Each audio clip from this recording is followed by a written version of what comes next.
Terima kasih Anda masih bersama kami. Bagi Anda yang baru saja bergabung, kami hadirkan kembali 3 berita utama hari ini.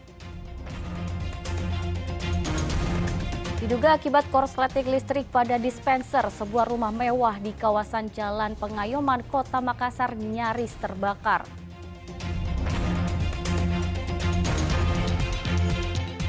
Unjuk rasa mahasiswa yang menolak tabungan perumahan rakyat atau TAPERA di depan kampus Universitas Muhammadiyah, Kota Makassar berlangsung ricuh.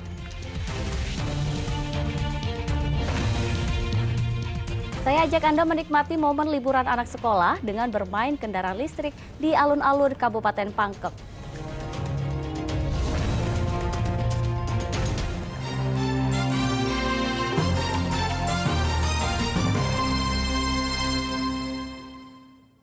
Ya, sejumlah lokasi di Kabupaten Pinrang mengalami erosi usai diterjang banjir kiriman. Akibatnya beberapa ruas jalan, permukiman warga hingga areal persawahan terancam amblas. Di bawah jembatan bolong yang ada di Dusun Bajeng Kaluku, bongkahan tanah berjatuhan ke dasar sungai di Desa Bungi, Kecamatan Duam Panua, Kabupaten Pinrang, pasca dilanda banjir kiriman pada Senin kemarin. Akibat banjir kiriman dari Kabupaten Tanah Toraja dan Enrekang, akses jalan desa menuju persawahan ambrol hingga mengancam pemukiman warga. Banjir kiriman juga membuat ratusan hektar areal persawahan dan perkebunan yang ada di wilayah ini rusak. perkampungan dan juga perkuburan dan juga beberapa tempat ibadah seperti Masjid Bani Abdul Latif kurang lebih 200 hektar lagi, Pak. Dan itu terkikis terus tiap tahun pada saat terjadi banjir.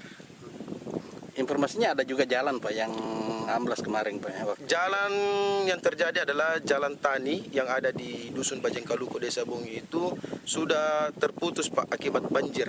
Itu jalannya sudah mengalami abrasi akibat banjir besar kemarin, tanahnya sudah longsor jatuh ke bawah. Ambruk semua.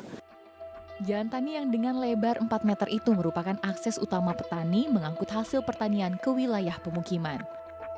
Luapan air daripada sungai itu terkadang dampaknya ke pertanian dan menurun drastis hasil pertanian, begitu juga tambak.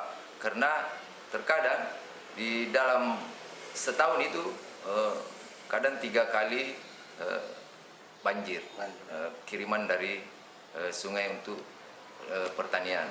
Jadi dianggap itu kadang gagal panen dampaknya air tersebut. Pemerintah Kecamatan Duam Panua telah melaporkan kondisi kerusakan jalan ke dinas terkait untuk segera mendapatkan perbaikan. Suardi Gatang melaporkan dari Kabupaten Pinrang. 2 pemuda yang merupakan residivis kasus begal di Kota Makassar ditangkap polisi saat hendak kembali melancarkan kejahatannya. Polisi menyita senjata tajam, pisau lipat, dan samurai. Kedua pemuda itu kemudian dibawa ke Polsek Panakukang untuk pemeriksaan lebih lanjut.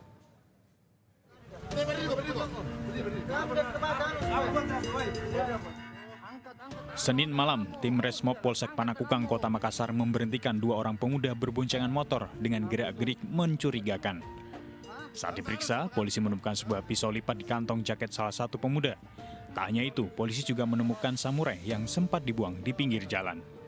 Polisi kemudian mengiringnya ke posko Resmob Polsek Panakukang untuk dilakukan pemeriksaan lebih lanjut. Usut punya usut, kedua pemuda bernama Rehan, 23 tahun, dan Rustam, 25 tahun, baru 2 bulan lalu keluar dari Lembaga Pemasyarakatan kelas 1 Makassar dan berencana kembali membegal pengguna jalan. Jadi pada saat kami melaksanakan patroli, kami mendapati 2 pemuda sedang berboncengan, dan pada saat melaksanakan penggeledahan, kami mendapati 2 buah senjata tajam jenis pisau lipat dan samurai. Ini keduanya siapa bang mereka ini? Kedua 6 pemuda tersebut merupakan residivis dan DPO kasus curas. Untuk barang bukti yang diamankan bang dari keduanya bang?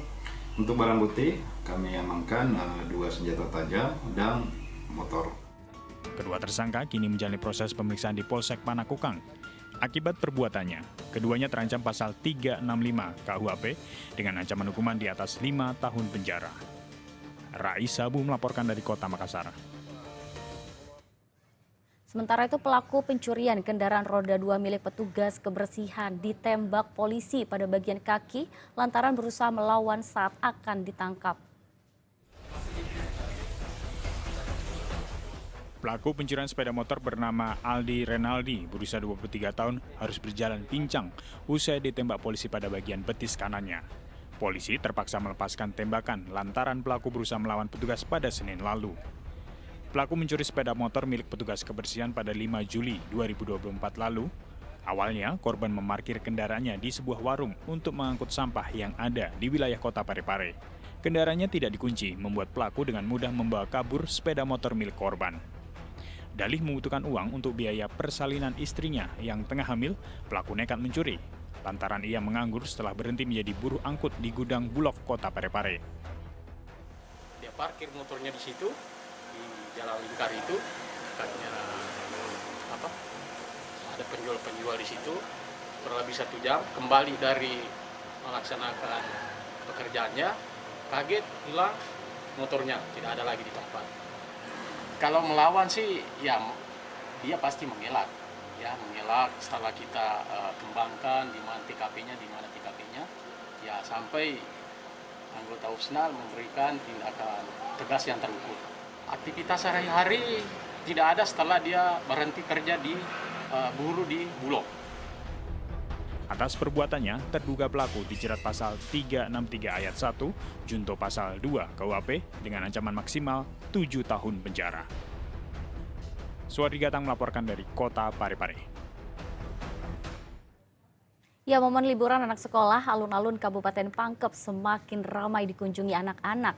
Mereka datang untuk bermain aneka kendaraan listrik mulai dari mobil, motor, hingga sepeda listrik.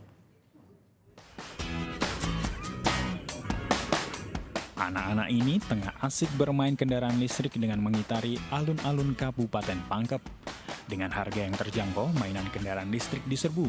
Mulai dari mainan mobil, mainan motor, menjadi pilihan emak-emak untuk membuat sang anak terhibur. Harga sewa setiap mainan mobil listrik yakni Rp35.000 untuk durasi setengah jam, sementara untuk mainan motor dan sepeda listrik seharga Rp15.000 dengan durasi yang sama. Suasananya ramai, apalagi nih malam minggu sebentar. Di masa liburan anak sekolah, tempat ini semakin ramai di akhir pekan. Penyedia jasa pun meraup keuntungan Rp400.000 hingga Rp500.000 per harinya. Kalau ramai kadang 400, kalau agak sunyi kadang 100, pernah 60.000. Kalau hari-hari seperti ini, hari libur, kalau ramai bisa sampai 500, 400. Kalau kayak anak-anak yang sudah umur 8 tahun ke atas itu motor-motor trail mini. Kalau anak-anak yang 3-4 tahun mobil-mobil. Tak hanya bermain kendaraan listrik, ada juga warga hanya sekedar berkeliling menikmati suasana alun-alun. Andi Muhammad Sardi melaporkan dari Kabupaten Pangkep.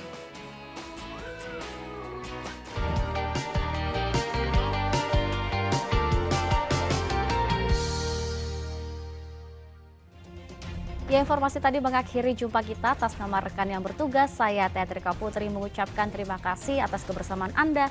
Selamat beraktivitas dan sampai jumpa.